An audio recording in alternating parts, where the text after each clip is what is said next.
Dans un contexte où l'inflation oblige le consommateur à reconsidérer ses habitudes d'achat, les distributeurs deviennent plus sélectifs dans leur stratégie digitale.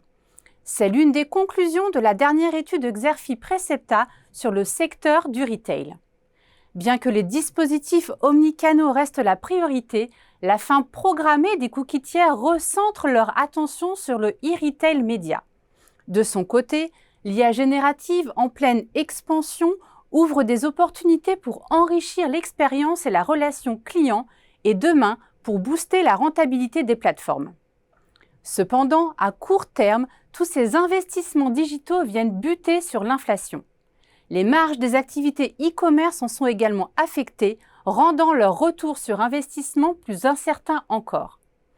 Acteurs traditionnels comme spécialistes du e-commerce doivent dès lors adopter des nouvelles approches. Par l'optimisation des coûts et la diversification prudente de leur stratégie de transformation digitale, ils visent à renforcer leur position sur leurs marchés respectifs. Dans ce contexte, quelles sont les options et priorités des professionnels du retail en matière de stratégie digitale? Comment va évoluer la concurrence alors que les plateformes sont soumises à une réglementation plus contraignante?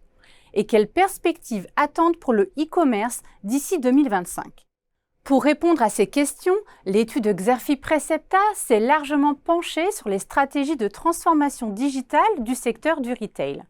Elles sont très nombreuses et variées, et j'en retiendrai seulement 4 dans cette vidéo sur le seul thème de l'omnicanalité.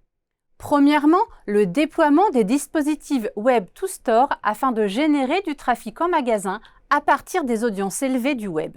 C'est notamment la stratégie mise en place par Picard et Castorama. Ensuite, certains acteurs comme Carrefour, H&M ou Chris ont misé sur la phygitalisation des magasins, c'est-à-dire la fusion des espaces de vente physiques et en ligne afin de fluidifier les parcours d'achat, élargir et diversifier l'offre, mais aussi connecter les vendeurs.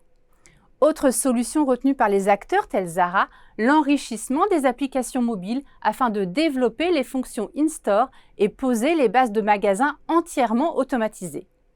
Enfin, d'autres, à l'instar de Petit Bateau, se sont attachés à déployer des solutions de type Ship from Store dans le but de placer les points de vente physiques au service de la livraison du client final. Bref, dans le monde du retail, la révolution digitale monte en puissance en se cristallisant autour de choix plus sélectifs pour créer des expériences d'achat innovantes, engageantes et plus rentables pour les groupes et les enseignes.